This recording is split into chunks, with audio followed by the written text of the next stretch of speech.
কোচবিহার পঞ্চানন বর্মা ইউনিভার্সিটির Yuji second সেমিস্টারের ছাত্রছাত্রীদের জন্য আমাদের আজকের এই স্পেশাল ভিডিও। কারণ আজকের এই ভিডিওটিতে আমরা মেজর কোর্সের অন্তর্গত পলিটিক্যাল সায়েন্সের ফাইনাল সাজেশন সম্পর্কে আলোচনা করব। অর্থাৎ কোন কোন 6 নম্বরের এবং 10 নম্বরের প্রশ্নাবলী তোমাদের ভালো করে পড়তে হবে, তার 100% কার্যকরী প্রশ্নাবলীর লিস্ট আজকের এই ভিডিও মারফত তোমরা জানতে চলেছ। আর প্রত্যেকটা প্রশ্নের ইংলিশ ভার্সন তোমরা পাবে, কারণ আমাদের পরীক্ষায় প্রশ্নাবলী ইংলিশে হবে। তো ইংলিশ ভার্সনও কিন্তু আজকের এই ভিডিওটিতে তোমরা পাবে, অর্থাৎ কোন প্রশ্নটি ইংলিশ ভার্সনটা কীরকম তোমরা কিন্তু ভিডিওটি দেখলেই বুঝতে পারবে। তো যাই হোক, শুরু করছে আমাদের আজকের এই স্পেশাল ভিডিওটি। গুরুত্বপূর্ণ প্রশ্নাবলীর লিস্টের প্রথম প্রশ্ন, আমরা 20টার মতো প্রশ্ন সম্পর্কে আলোচনা করব। তার মধ্যে প্রথম প্রশ্ন, ভারতের প্রধানমন্ত্রীর ক্ষমতা ও কার্যাবলী সম্পর্কে আলোচনা করো। এই প্রশ্নটির ইংলিশ ভার্সন তোমরা এখানে দেখতে পাচ্ছ মার্কিন যুক্ত এলাকায়, যেখানে লেখা রয়েছে discuss the powers and functions of the prime minister of India. দ্বিতীয় প্রশ্নতে আসি। দ্বিতীয় প্রশ্নটিতে জানতে চাইছে, অবশ্যই প্রশ্নাবলীকে খাতায় লিখে রাখবে, প্রত্যেকটা প্রশ্নই গুরুত্বপূর্ণ। এই সমস্ত প্রশ্নাবলীর উত্তরগুলো ভালো করে পড়বে। উত্তর পেতে কোনোরূপ অসুবিধা হলে একটু ধৈর্য ধরো, প্রত্যেকটা প্রশ্নের উত্তর সংক্রান্ত তথ্য একটু পরেই তোমাদের সামনে শেয়ার করব। দ্বিতীয় প্রশ্ন, ভারতীয় সংবিধানের প্রধান বৈশিষ্ট্যগুলি সম্পর্কে আলোচনা করো।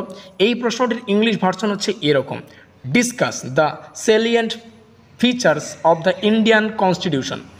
বোঝা গেল, ইন্ডিয়ান কনস্টিটিউশন। তৃতীয় প্রশ্নটা তোমরা দেখতে পাচ্ছ, আবারও একটি গুরুত্বপূর্ণ প্রশ্ন চলে আসলো আমাদের সামনে। 4 নম্বর প্রশ্নটি মোস্ট ইম্পর্টেন্ট, যেখানে জানতে চাইছে ভারতীয় সংবিধানের প্রকৃতি বিশ্লেষণ করো। এই প্রশ্নটির English version, analyze the nature of Indian constitution.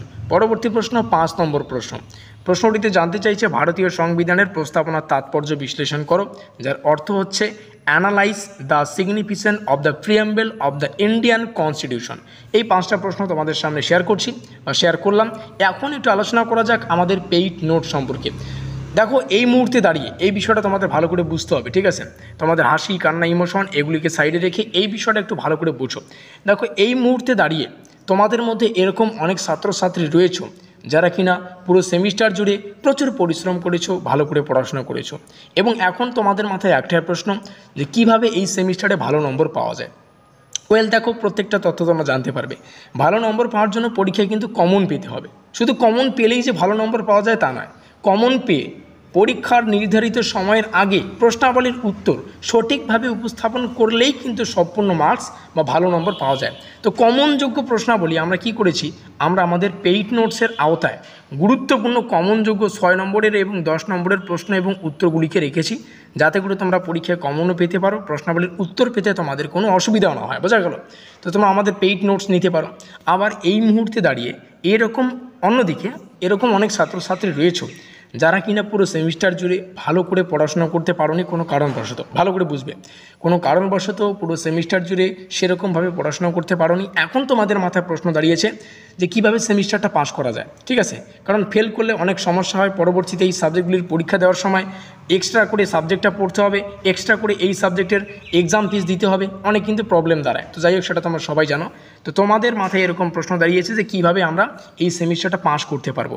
তোমাদেরকে বলি, যেমনটা আমরা আলোচনা করলাম, আমরা আমাদের পেইড নোটস রেখেছি, যেখানে কমনযোগ্য প্রশ্ন এবং উত্তরগুলি রয়েছে। 20টার মতো প্রশ্ন পাবে, যেগুলো 6 নম্বরের এবং 10 নম্বরের জন্য অত্যন্ত গুরুত্বপূর্ণ এবং কমনযোগ্য। বোঝা গেল? এই 20টার মধ্যে থেকে তোমরা যদি 15খানা প্রশ্ন, বা কেউ যদি 15টা নাও পড়তে পারো, 12 থেকে 15টা, ঠিক আছে, 12টার মানে 10টার উপরে প্রশ্ন পড়তে হবে, বা 12টার বেশি প্রশ্ন পড়তে হবে। 12টার বেশি প্রশ্ন যদি পড়তে পারো, তাহলে তোমাদের এই 5 নম্বর নিয়ে চিন্তা করতে হবে না। একটা সুন্দর নম্বর পেয়ে তোমরা এই সেমিস্টারটাকে শেষ করতে পারো। বোঝা গেল? ইচ্ছুক ছাত্রছাত্রীরা আমাদের সাথে যোগাযোগ করতে পারো। আমাদের হোয়াটসঅ্যাপ নম্বর তোমাদের সামনে আমরা শেয়ার করব। এখানে রয়েছে আমাদের হোয়াটসঅ্যাপ নম্বর, ঠিক আছে? এই হোয়াটসঅ্যাপ নম্বরে যোগাযোগ করতে পারো। পেমেন্ট করতে হচ্ছে তোমাদের 399 রুপিস ফোনপের মাধ্যমে পেমেন্ট করতে হবে। পেমেন্ট করার 1 মিনিটের মধ্যেই 20টার মতো প্রশ্ন যেগুলিকে আমরা রেখেছি, সেই উত্তরের ফাইল এবং প্রশ্ন এবং উত্তরের ফাইলটা তোমরা পেয়ে যাবে। যেমনটা বললাম, যেখানে প্রশ্নাবলী 2টো ভাষায় রয়েছে, ইংলিশেও রয়েছে, 1 মিনিটের মধ্যেই পেয়ে যাবে। তো এই হচ্ছে আমাদের যোগাযোগ নম্বর, অবশ্যই আমাদের সাথে যোগাযোগ করতে পারো। 6 নম্বরের প্রশ্নটা, বাকি প্রশ্নগুলো আলোচনা করছি না এখানে। আজকের এই ভিডিওটিতে আমরা 20টার বেশি প্রশ্নকে রেখেছি। এই প্রশ্নগুলি উপরে যে সমস্ত প্রশ্ন তোমরা দেখতে পাচ্ছ বা দেখলে, প্রত্যেকটা প্রশ্নই আমরা আমাদের পেইড নোটস থেকে তুলে কিন্তু তোমাদের সামনে শেয়ার করলাম। বোঝা গেল? তো যেটা আমাদের সম্পূর্ণ পেইড নোট, পেমেন্ট করে নিতে হচ্ছে, ক্রয় মূল্য তোমাদের জানিয়ে দিলাম। হোয়াটসঅ্যাপ PDF নোট, মানে যেগুলো তোমরা প্রিন্ট আউট করে নিতে পারো, কম্পিউটার টাইপিং নোট। বোঝা গেল? তো এই হচ্ছে গুরুত্বপূর্ণ তথ্য। ইচ্ছুক ছাত্রছাত্রীরা অবশ্যই আমাদের সাথে যোগাযোগ করে আমাদের পেইড নোটস নিয়ে সেভাবে পড়তে পারো। 20টার মতো বা 20টার বেশি প্রশ্ন উত্তরকে আমরা রেখেছি, অবশ্যই যোগাযোগ করে নিতে পারো। আমাদের আজকের এই স্পেশাল ভিডিওটি এই পর্যন্তই।